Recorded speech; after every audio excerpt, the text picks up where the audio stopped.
There is no other planet. There is no planet B. This is what we've got, man. We evolved to live here, and there isn't anywhere else within reach, and probably nowhere else at all that we could live.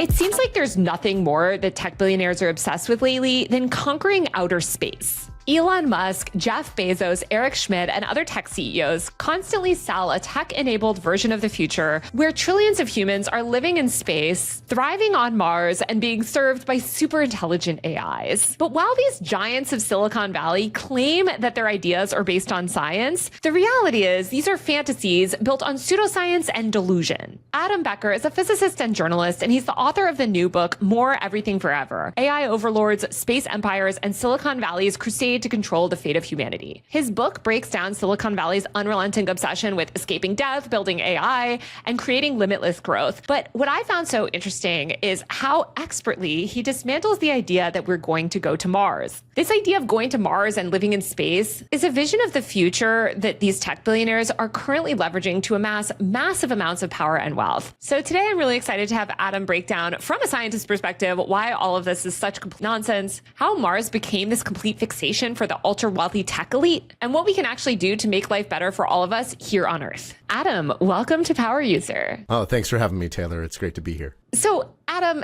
tell me, when did this obsession with expanding to other planets and interplanetary travel and conquering, et cetera, begin among these Silicon Valley tech leaders? That's a great question. I think that the real answer is it began for them when they were kids. They read a lot of science fiction and saw it as a kind of roadmap or even a promise about what the future was going to hold.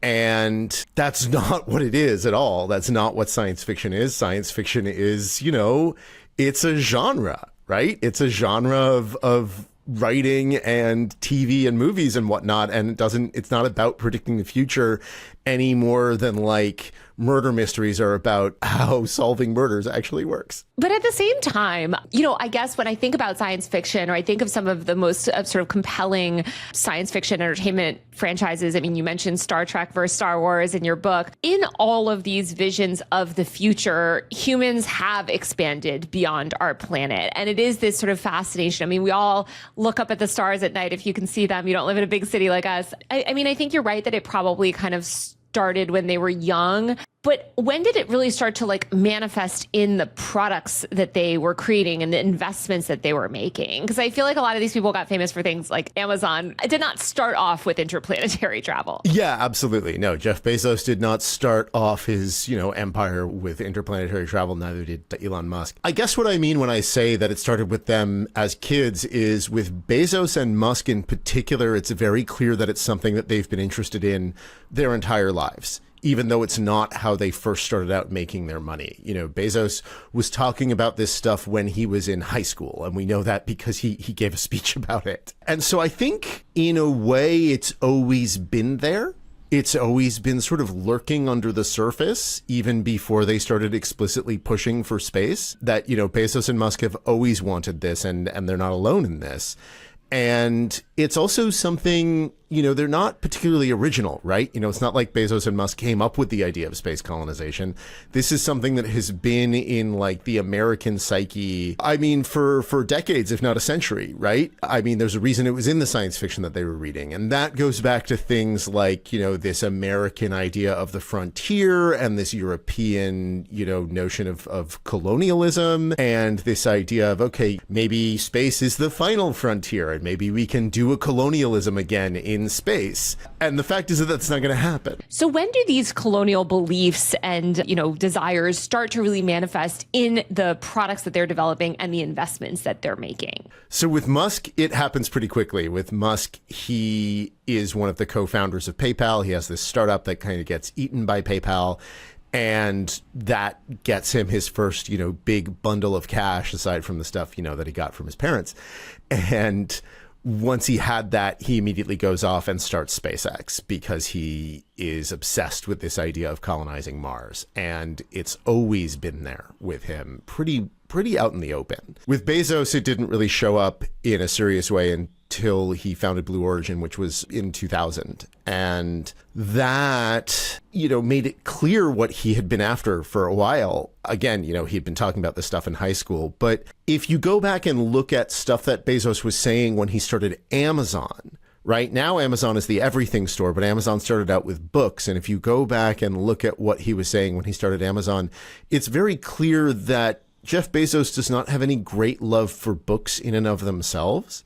He started Amazon out with books because books were an easy thing to do by mail. There was media mail, and you could return unsold merchandise to the publishers and get a full refund, which is very unusual, but that's the way it works in the publishing industry. And they're not perishable, right? You can just leave books in a warehouse and they're not going to go bad or something like that. So it's an easy way to start out. I mean, if you go back and take a look at the very early days of Amazon, it's clear that Bezos was in there not for the love of books, but to make an enormous amount of money. He originally wanted to call the company Relentless, but relentless.com was taken. And so he picked, the river with the largest output in the world, Amazon. This was, for him, a means of getting a large amount of money in order to pursue his space dreams. Because, if you want to go to space, you need a large amount of money. Yeah, it seems like, I was fascinated to know how early these companies were founded. Again, you mentioned, back in 2000 is Blue Origin. SpaceX is just 2 years after that. And that is, I would say, about 15 years earlier than I would have thought. I certainly didn't start hearing about this stuff until the 2010s. How did those companies evolve, and how did the space dreams or multi-galaxy colonial expansion plans evolve, from the early 2000s to the 2010s, maybe when a lot of this stuff started to enter the public consciousness? I mean, the way that these companies, both of them, really got off the ground was with government contracts. Right? The space shuttle in 2000, it was already pretty clear by the early 2010s. I mean, the Columbia disaster was 2003 when the Columbia space shuttle, was destroyed on reentry, killing all the astronauts on board. It was really awful. But even before that, it was clear that the space shuttle fleet was aging and that the U.S. would need other ways of getting stuff into space. This was the George W. Bush administration. People were even more interested than they had been during the Clinton years in public-private partnerships. And so these companies jumped in and said, oh, we can get stuff into space for less money than NASA. And it turns out that because NASA's money is controlled by a political process, that is not a terribly difficult thing to do, getting stuff into space for less money than NASA, because NASA's got some dysfunction that comes from the fact that they're constantly scrambling for money from Congress and various presidential administrations. So these companies basically got off the ground and are still largely funded by government contracts, which is to say all of their money, especially in the case of Elon Musk, comes from us, comes from our taxes, which is one of the reasons why it's not just really awful and evil, but kind of rich and ironic that Musk is now, on this anti-government crusade when he is himself like the biggest welfare recipient in American history. I mean, it's hilarious, actually. And it's also just so disturbing, like kind of like you're talking about, also just like the privatization of a lot of the space stuff and how NASA and JPL, I have a friend that works at JPL, it's just like been decimated. There's layoffs after layoffs. It seems like in the 2010s, there was some flip or breakthrough moment where this idea of going to Mars specifically is what people really started to coalesce around. You had Elon Musk, giving out these shirts that said Occupy Mars. We had the Mars rover for the first time, which went really viral and became this thing online. And I feel like a lot more of the public, we used to talk about going to the moon. Suddenly, a lot of that energy shifted to Mars. There's also maybe the fascination with like aliens and potential life and water on Mars was something that was being covered more by the media. How did going to Mars emerge as this sort of like goalpost? And is that something that came from Elon and Jeff Bezos, or was it more of a grounds up type thing? It definitely isn't something that originated with Musk. Mars has been this part of the American idea of the future in space for decades.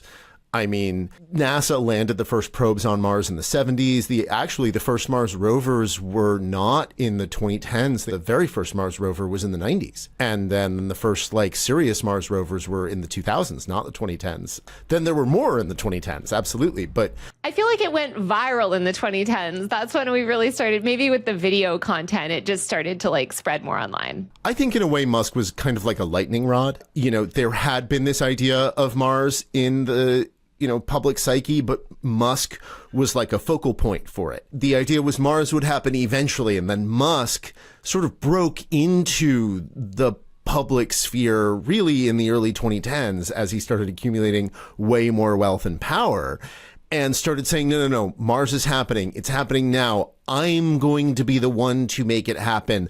I will lead us to Mars like Moses to the promised land, right? If you're watching this video and you like my work, please support me on Patreon via the link below or buy a paid subscription to my tech and online culture newsletter at usermag.co. That's usermag.co. I don't have any long-term brand partnerships, and a lot of my content is effectively demonetized. I've lost major brand deals for speaking out on certain issues and for challenging power. As you can imagine, advertisers are not exactly eager to work with somebody who covers a lot of the topics that I cover and talks about the things that I talk about. These videos I make are entirely funded by you, and I can't continue to make them without your support. So if you get any value out of the videos that I create and you want me to be able to create more, please support me on Patreon or Substack via the links below.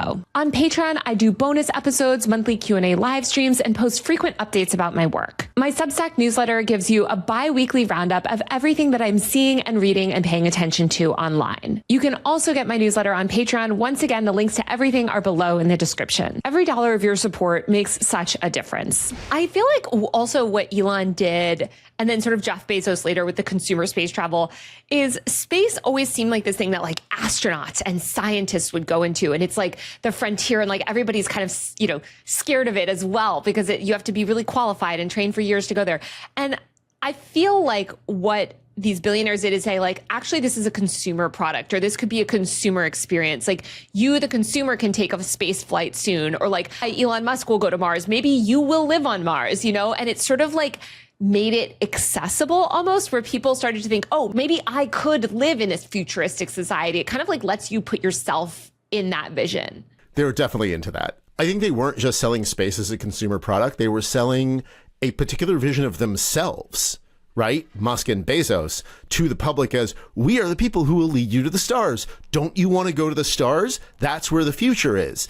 And, it's a lie, not only because they're not going to lead us there, but that's not where the future is. Yes. Well, this is what I really want to dig into in today's episode, because I think this whole vision of this Mars colony, interstellar space travel future is built on sand. And I really want to break that down for people. I was talking to someone even this morning on another podcast, and I was saying, we're never going to go to Mars. And he would not believe me on this. So let's walk through why this is not going to happen. I want people to really understand you will never go to Mars. We will never live there. We might not even visit. Just to do it step by step. First of all, you've got to get there, right? And again, we might visit, we might send people there sort of the same way that we sent people to the moon, but getting there is a lot harder than getting to the moon. And it's not just that it's farther away, it's that you have to wait for particular launch windows because the Earth and Mars have to be in the right positions relative to each other. And how often do those launch windows come? About every 15 to 18 months, I think, something like that. So, not that often. Whereas with the moon, you can just kind of go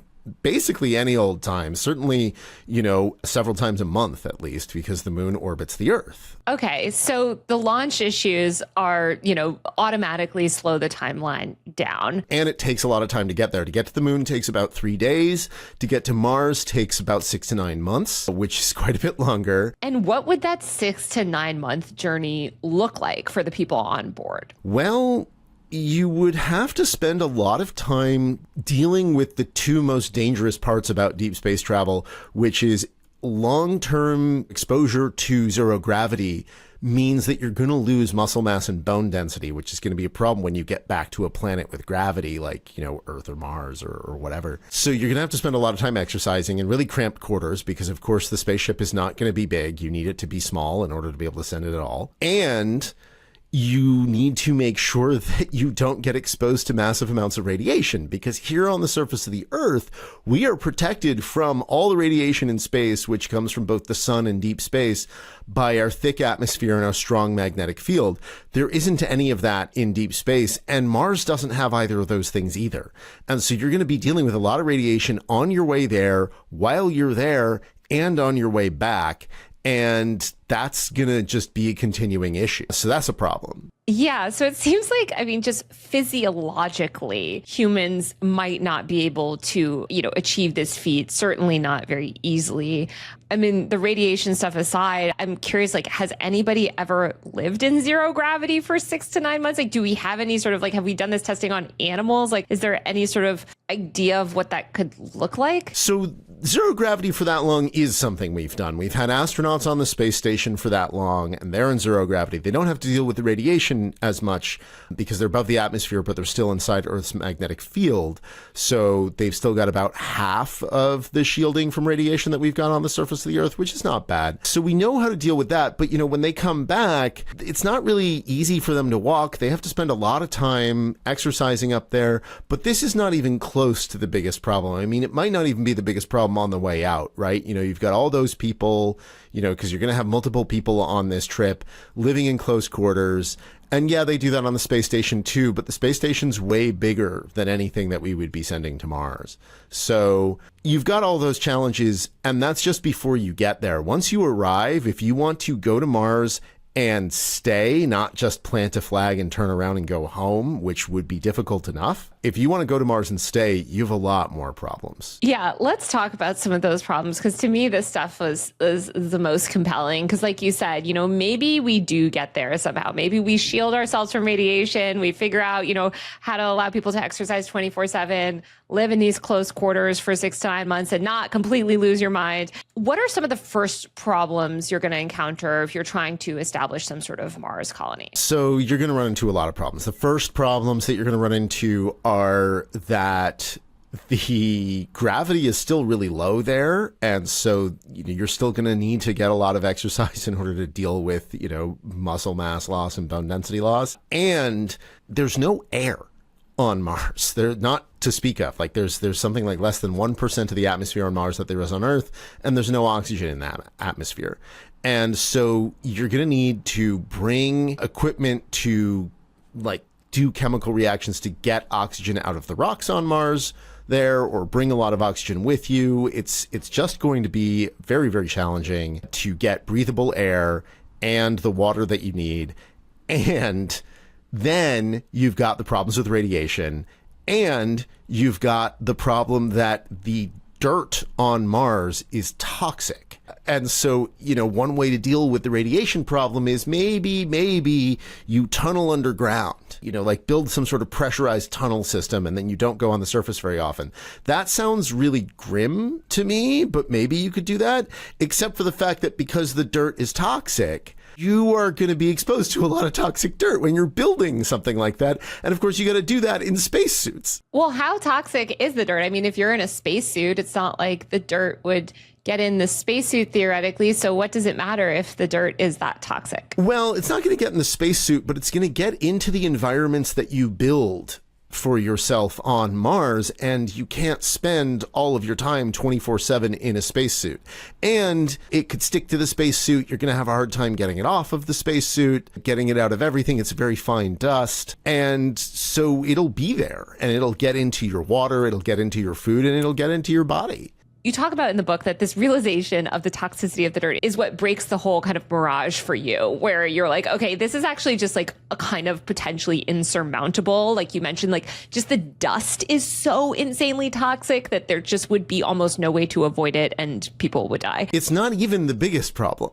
It's just the one that sort of shook me out of my complacency that we were going to Mars. I saw that and I was like, wait, and I already know about all these other problems. Wait a minute, I don't think this is going to happen. Well, let's talk about some of those other problems too. So say we do somehow solve the dust problem, right? And we're able to eliminate every single speck of like fine particles, which again sounds impossible, especially if we're digging in the dirt living underground on Mars. What other challenges are there? There's all sorts of other problems, like if you want to build any sort of real structures there that would last for a long time, you're going to need machinery, and that's going to be very difficult to get to Mars, right? I mean, the cost of getting stuff to Mars, the amount of time and trouble that it takes to do all of that, it's very, very difficult. It's not even trouble. It just seems impossible. Like, if you need to drill hundreds of feet in, underground and construct and basically have an entire construction zone on Mars, you are going to need to transport construction equipment. And as somebody that spent a lot of time on job sites, like, that is really hard, even in a rural area of America. We're seeing like even the construction costs of some of these data centers are, it's difficult to get construction materials to places that we have roads to that are in our atmosphere. Like, the idea that we're going to get all this construction material and that the construction material itself won't be damaged, in this whole thing. And it's so heavy. Like, maybe that's like my dirt moment where I'm just like, okay, this seems like insane. And also, I mean, to operate a lot of this equipment, you would need like hundreds of people as well, right? No, I mean, that to me is actually an even bigger barrier than the equipment. I mean, you want to have a real self-sufficient community on Mars, which Musk has talked about. He says he wants us to have a self-sufficient colony on Mars that will survive even if there's a disaster on Earth and the supply rockets stop coming. That means that you need to have enough people, not just to operate all that equipment, but to build it in the first place. And the number of people that you would need on Mars to do that, Musk keeps saying he wants 1 million people on Mars. There's even stuff in his, SpaceX IPO documents that says that, he gets a bonus if there's 1 million people living on Mars, which, yeah, I know.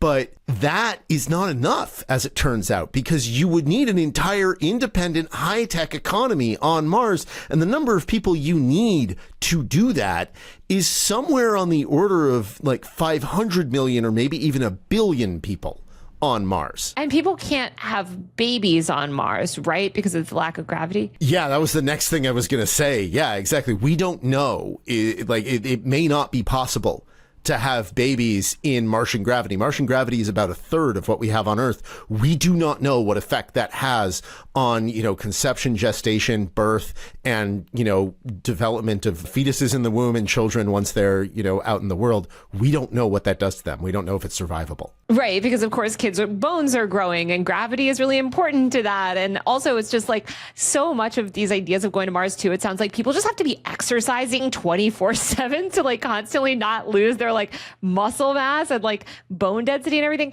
I mean, you talk about in your book this theory of like, oh, well, maybe we'll just keep all the kids, under age 20 in some like pressurized vacuum. Like, and at this point, I'm just like, God, it would be so miserable. Like, it would, like, this life that you're describing is so radically different than I think the vision that Musk is proposing or that Jeff Bezos, but like, this actually sounds hellish. And I don't even think it's ethical to subject a child to that life. No, I don't think so. Yeah, I mean, look, Musk says that he's going to solve all these problems by terraforming Mars, by making Mars's surface more like Earth, giving it an atmosphere, putting in a lot of plants and water and life and whatnot.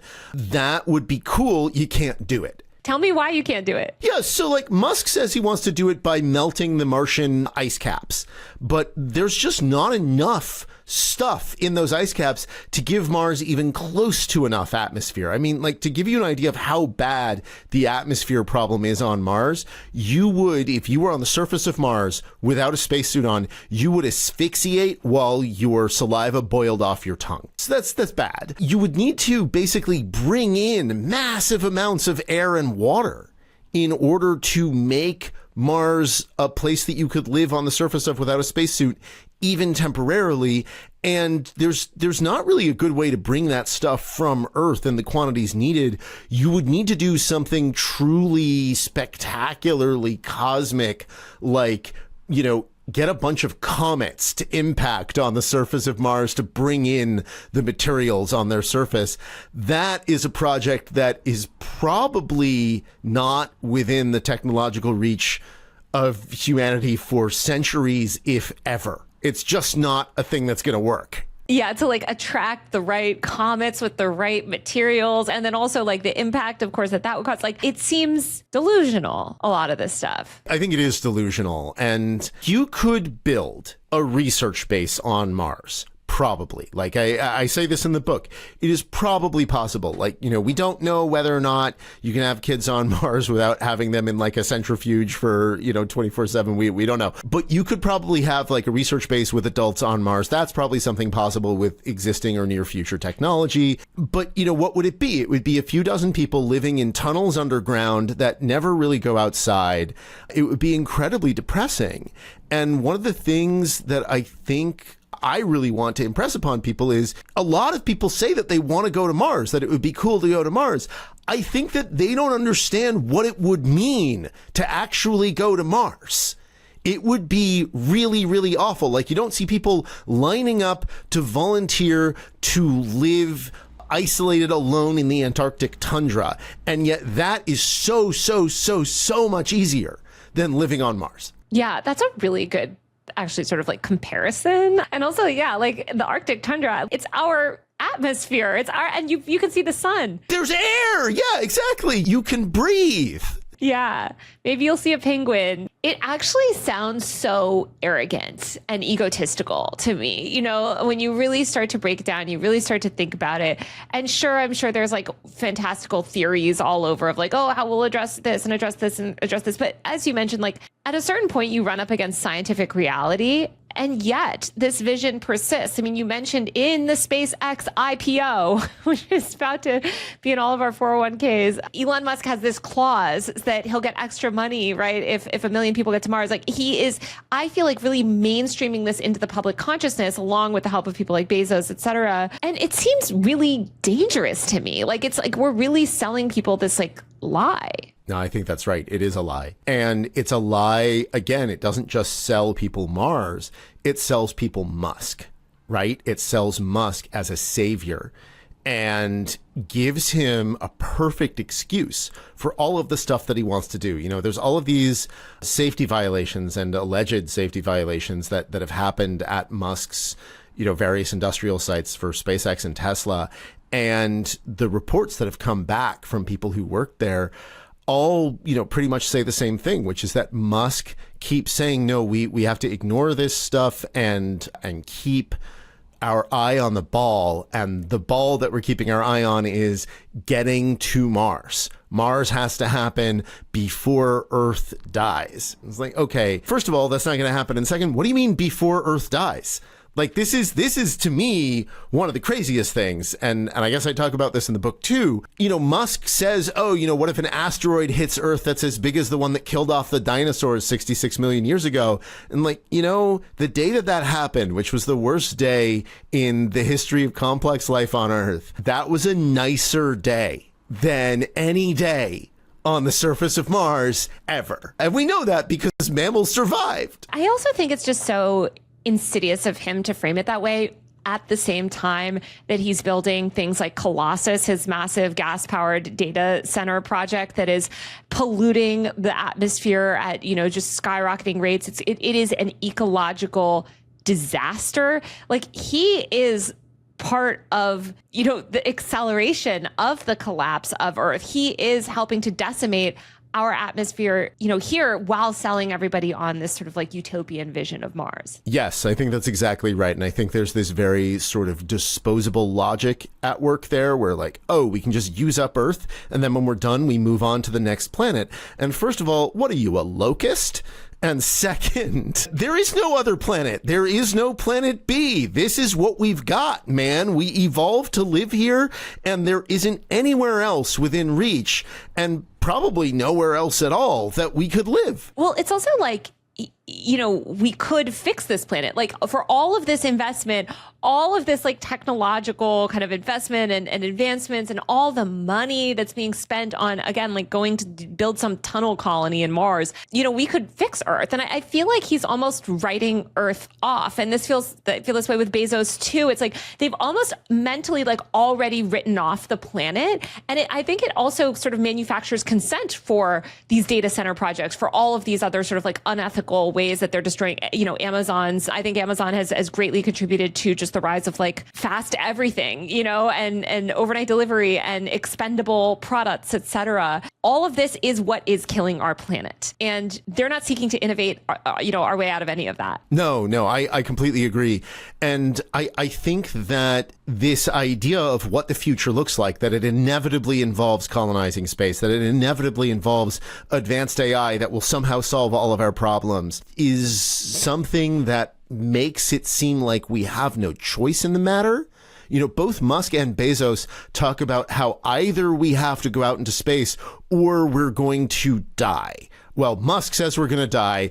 Bezos says we're going to stagnate and have to ration things and live under some really oppressive, political regime. And like, okay, first of all, buddy, why are you talking about living under an oppressive political regime when you're the one who lined up behind Trump?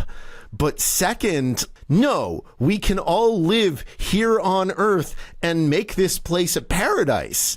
There is no reason why we can't do that, except for you guys. The problem is not that Earth is going to get hit by an asteroid. The problem is billionaires. Yeah, I know, it makes all of this stuff like so insidious. And yet, I think they have really effectively like propagandized the public on a lot of this stuff, to the point that like there's just so much that we already sort of take for granted, that they've already kind of set up the terms of debate on these issues. And I'm wondering how we break out of that, because even the Musk fans today or the Bezos fans today, you sort of criticize them on this stuff and you get these bots and these people replying saying, you're anti-progress, you're going to doom us to this miserable life, like stuck on Earth. And I don't know how to break it out. Like, I don't know how to give people that sort of like Mars dust moment that you had, where you're like, okay, wait, hold on a second. None of this makes sense. None of this is possible. And it's a very convenient kind of, I don't want to say distraction, but kind of like narrative that insulates them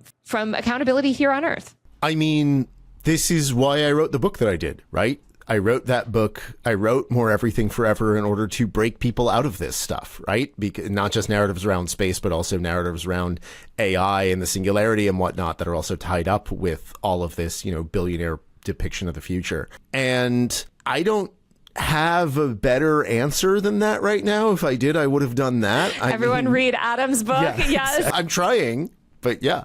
Yeah, no, I know. I think one thing that I think is helpful too in your book too is it's not just space that they're selling people on. It's all of these visions of this like alternative futuristic like world, because AI plays a big role in it all too. And it's all this, it's this sci-fi stuff, right? It's all sci-fi stuff. We're all going to have these AI servants that do whatever we want for us, and we can live lives of leisure, and they will solve all of our problems, and AI will solve global warming. That one's always been particularly confusing to me because, the climate crisis is not something that we don't know how to solve, right? And it's not something that we don't have the technology to solve. I mean, yeah, there's other technologies that we could make that would make it even easier, but like, it's primarily a political problem. Like, we have really cheap green energy. We just need to deploy a lot more of it and get people to stop using fossil fuels. That's technologically not difficult. It's socially and politically difficult. But these guys are really interested in reducing everything to a technological problem. And AI is a great sort of rhetorical trick for claiming that you can solve all the problems of the world with this one weird trick. You just make the AI bigger. And of course, to make the AI bigger, we need fossil fuels. We need to destroy the planet. I mean, look, Eric Schmidt, former CEO of Google, venture capitalist, tech billionaire, he said, sometime, I think in late 2024, he said, well, we're not going to meet our climate goals anyway. So really, to solve the climate crisis, our best bet is to burn lots of fossil fuels to make AI go as fast as possible. And then AI will solve the climate crisis for us. I'm like, buddy, first of all, that makes no sense. And second, if you did that and somehow did build some sort of AI oracle and turned it on, after building it with a bunch of fossil fuels, the first thing it would say is, oh, you wanted to avoid the climate crisis? You shouldn't have built me. Yeah. I think of it's all so nonsensical where you even have that guy, Daniel Fagella, who I believe it's him who wants to literally accelerate the heat death of the universe. Oh, God. We have to just sort of consume as much energy as possible just to get to AGI, and then that will solve everyone's problems. And it's like, well, that's very conveniently aligned with your business interests. And you've got like, yeah, the effective accelerationist saying this, people like Guillaume Verdun and stuff like that. Yeah, it's absolutely bonkers nonsense. And speaking as a physicist, they don't understand the physics. I feel like that must be particularly infuriating. I am not a science person, obviously, but to even vaguely understand the science, I mean, to me, like the Mars question is just such a good one because, I mean, as a physicist, but also just as a scientist, clearly you can kind of see the fault in all this. But I think as a member of the public, like, I'm like, wait, you're right. It does fall apart under the lightest scrutiny. Yes. Yeah, exactly. And yet, it persists. Yeah, no, I mean, like, look, in a sense, this book and all the stuff I've been doing lately around it and with my new podcast and everything else is just me out there saying, hey, the emperor has no clothes. We need another plan because these guys have no idea what they're doing. Yeah. Yeah. And I think it's really important to remember that as they're, making their billions through IPOs and expansion of their businesses, et cetera. Well, Adam, thank you so much for chatting with me. I really encourage everybody to listen to Dreaming Against the Machine, Adam's podcast, and read his book, More Everything Forever. It's so fantastic. I literally consumed it all within I think 24 hours. But thank you so much for joining me today and for chatting. Thank you so much for having me, Taylor. This was a pleasure. All right, that's it for this week's episode. If you like the show, please, please, please support me on Patreon via the link below or buy a paid subscription to my Substack newsletter at usermag.co. That's usermag.co. Buying a paid subscription to my Substack or supporting me on Patreon is the best way to ensure that this show can keep going. My work is 100% funded by you guys. I have no long-term ad sponsors, partnerships, or anything like that. So seriously, every single dollar of your support makes a huge difference. I'll be back next week with a brand new episode of Power User. See you then.